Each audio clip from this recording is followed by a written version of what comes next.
Hey guys, welcome to Shop Nation. Today we're going to talk about turning this shop into the best shop that I can possibly make. Stay tuned.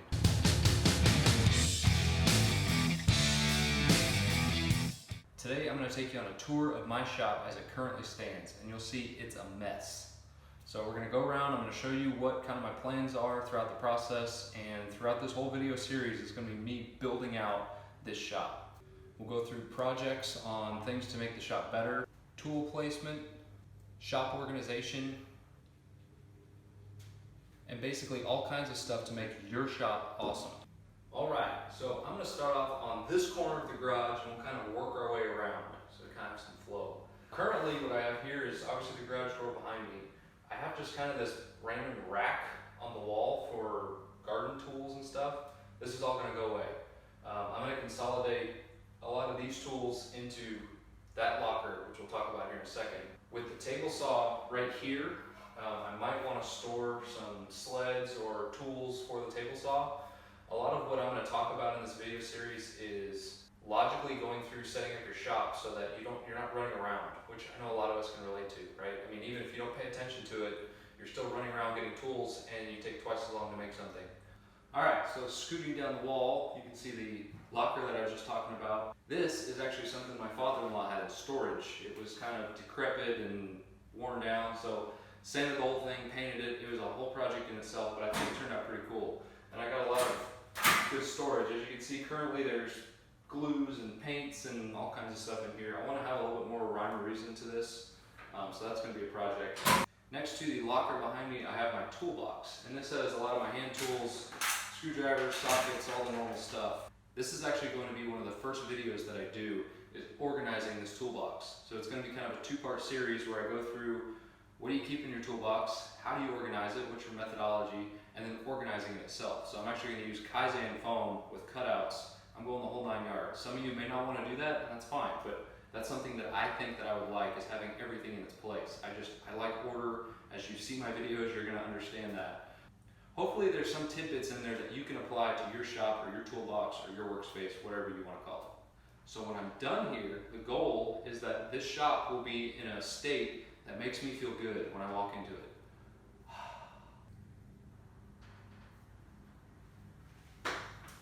So as we move down the wall further, we get to this random rack of crap. That's what it is right now. When we first moved in, I needed a place to quickly put things, so I just kind of put up this shelf with some boxes, and as you can see, things pile up and organization goes to crap. So this is absolutely going away. This is just temporary. This wall will likely be power tools, maybe bandsaw, drill press, something like that. One thing to point out is that in this shop, it's going to be a dedicated shop for me to come in and build, fix whatever I want. So household items like coolers, random hats, they will have no place in the shop. This is going to be a workshop and a workshop only. There's going to be some items that I'll talk about here in a second that have to stay in the shop, but I'm going to disguise them within some of the shop furniture, some stands for things so that we don't look at it. So next to the shelf of crap, I have storage, and this is very temporary. This is actually our outdoor furniture from our back patio. We're getting a pool put in, so we had to have somewhere to put it. So it's just kind of sitting here for now, but that will absolutely go away. So this whole area will be a lot more open. As you can see, there's all kinds of stuff just randomly thrown around. Again, I'm showing you the before so that we can see where we started, so that down the road, when this is all done, we can look back and say, wow. On the other side of the mound of outdoor furniture, you can see a door. That is an exterior door going towards my backyard. The door does open out, which helps, but I do want access in and out to the garage. Okay, so that brings us to this side of the shop. This is directly opposite of the garage door. Back wall, there's a small window. I had that put in when we built the house because I thought if I wanted AC at some point, that would be a good place for it. And easy, without having to go like a ductless mini split or something like that. I could put either a window unit or one of those little roll around units with the exhaust out the window. I don't know. If I don't go the AC route, I definitely want to incorporate a dehumidifier, and that will be a future video as well as tackling shop humidity. I'm not a pure woodworker. I do like working with wood, and I do it pretty often, but I consider myself kind of a all-around maker, whatever you want to call it. So the quality of my wood isn't the driver for the low humidity, it's the preservation of tools. Again, I live in South Texas, it's hot and humid. If you live in the southern part of the United States, you can relate to what I'm saying. Your tools can get rusty just being in the garage. So that's something I want to tackle. It's something I'm interested in solving. I'm an engineer, so I'm going to try and figure it out. If it's even feasible, if it's worthwhile, that kind of thing. We'll talk about that in a later video. So on the floor, we've got these organizers here, kind of the Sortismo idea, the Adam Savage inspired thing. So that will be incorporated into a project. I already have an idea for that. And now what I talked about earlier is there's actually, I don't know if you can see them, but there's 2 generators here on the floor. I live south of Houston, so Hurricane Harvey most recently. Hurricanes are a big deal. So I have to have generators. Our other garage, we don't want to keep them in there. It's not something I really want to keep outside, so I'd like to keep it in here. I plan on making kind of a cabinet that will hide them, that I can store them in. That would be a project down the line. So that's kind of what I was talking about. I mean, as you can see, it's a mess. And it's a mess because there's nowhere to put anything. So I haven't gone through the process of creating the spaces that they need to live, so they live wherever. And that's kind of the story of most workshops. So future plans for this area, I plan on incorporating either some benchtop tools. I'd love to get a CNC machine, a small, obviously, CNC machine to kind of put in this back area. That's way up in the future. Prior to that, probably just some cabinets with some counter space. You could do some benchtop tools, do whatever. All right, so here we are in the other corner. Mainly this corner just has this workbench that I made. I actually made this workbench at my last house. It's kind of like a little mobile unit. I had a pretty small workspace and I kind of wanted to be able to tuck it away when I'm done.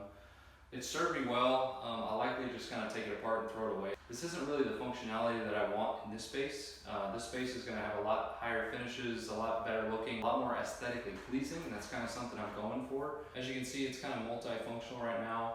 It's holding my miter saw, it's got clamps, it's got plugs, it's currently got some sanders on it. If it's a flat surface in a shop and you know that you don't have a place to put something, it catches stuff. Starting in this back corner, going across this wall, which I'll show you in a second, is actually going to be cabinets. So this is really in the way for what's going there. This back corner could be a video in itself, and it very well may be. As you can see, I kind of have this weird box going on up here. It kind of makes the back corner a little bit less useful, but what I've thought about doing is kind of boxing it in, basically hiding either dust collection or my air compressor. So again, it gets things out of view, out of sight, out of mind, cleans up the shop quite a bit. If you can see directly next to this kind of mobile cart here, I have just kind of some random wood storage. This is a problem for everybody. I know it is, very seldom do you do a project where you use every little piece of wood. You always have pieces, and then you don't want to throw them away because you're going, well, maybe I can use that for something. How much of that gets used, I don't know. But I will incorporate kind of a wood organization storage system when we make our way that way in the garage. So this area will feel a lot bigger once it's kind of organized and things are put in place. But right now it's just kind of, zero dust collection, as you can see. Sprays, I have sawdust everywhere. It's not good for your lungs. So one of the other upcoming projects is shop ventilation and dust collection. All right, so that brings us to the big wall in the shop. So this is about 16 feet end to end to this kind of cutout over here. So this is all going to be cabinets. So there's going to be a whole row of uppers and a whole row of lowers. The miter saw is going to be right in the center. It's not going to be a miter saw station per se, but it will incorporate the miter saw into the design. I plan on building all of the lower cabinets because I want to incorporate a lot of drawers. I don't really want any doors. For me, I like drawers a lot better. You can open and immediately see what's in. If it's a door, you're kind of bending over trying to see what's in there. So I want to do all drawers. For the uppers, I plan on using some prefabricated cabinets from Gladiator. They have a cool finish. I like them. They're relatively cheap, and it keeps me from having to build 2 sets of cabinets. So that will be a video in itself. The building of the lowers will probably be several videos, and I'm going to incorporate a lot of cool things into the design. I've got it actually all modeled up in SolidWorks, so I can kind of see what works and what doesn't. One thing to note is that all of these cabinets are going to have dust collection built in. So I'm going to keep that in mind as I'm building them and designing them. For me, shop cleanliness is huge, and I plan on actually having a 2-part dust collection system, 2 separate systems, which I'll talk about here in a second. No one likes a messy shop. I don't care what you say. Some people are cleaner than others, that's fine, but no one likes a messy shop. So I actually cleaned up the shop for about 20 minutes before shooting this video. And as you can see, it's not clean.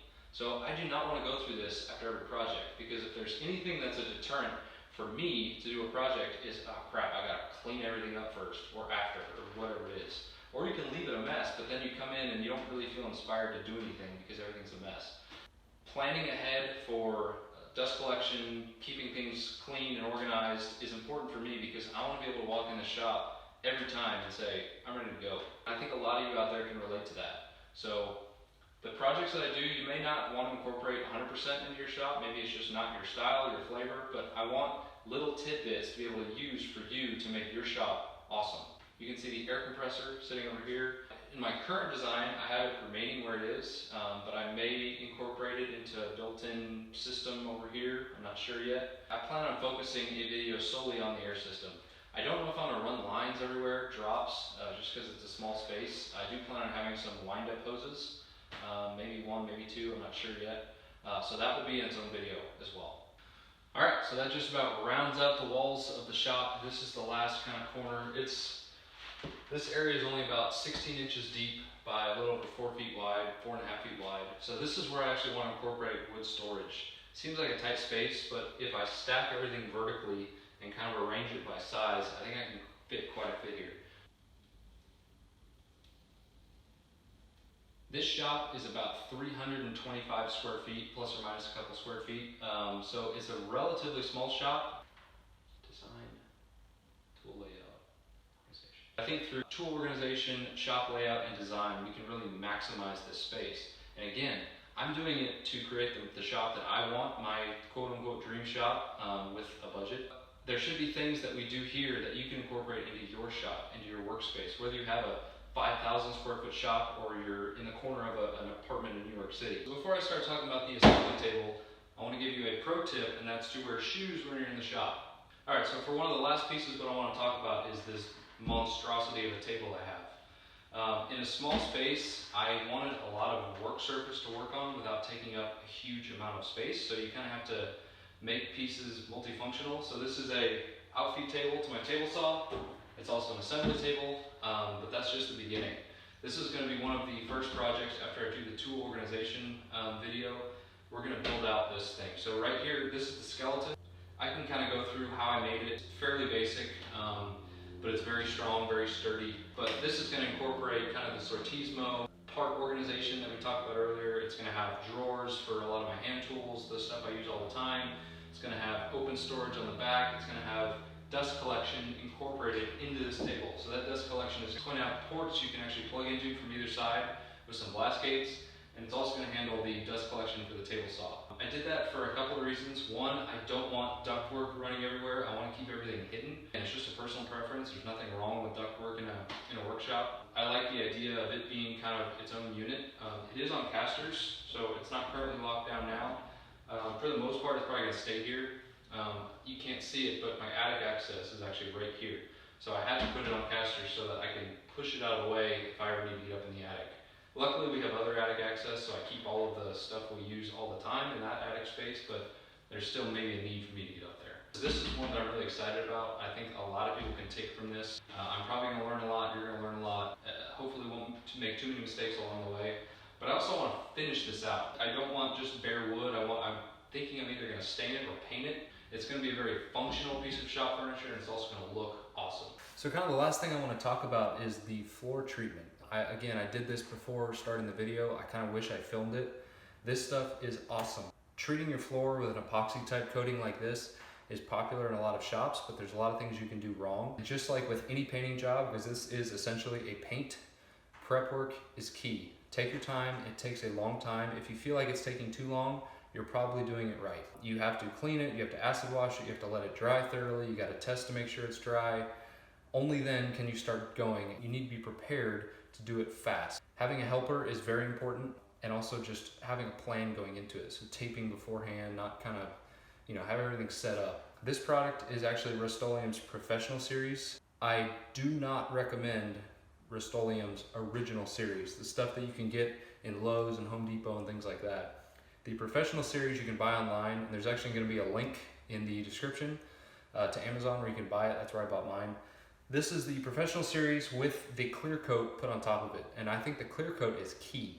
I actually did my other garage in the same Professional Series, same color, everything, but I did not do clear coat because I didn't want it to be slippery, and I wish I did. So if you are gonna do it, I highly recommend going the clear coat. There are areas where it's kind of gotten scratched a little bit already, but not through the coating. I think it's just that top layer, that clear coat. But you can't beat how easy it is to sweep this stuff up. I mean, a regular garage floor, you get that concrete dust. This totally eliminates that. It does get a little bit slippery if it gets wet, but they do sell a friction modifier, I think they call it. I think it's a glorified sand. I don't remember if you mix it in with the clear coat or you apply it afterwards, but it basically leaves like a gritty texture, so it's a lot harder to slip on. Personally, I just went with the smooth. Unless my feet are soaking wet and I try to run in here, I'm probably not gonna slip, but just, you know, keep that in mind.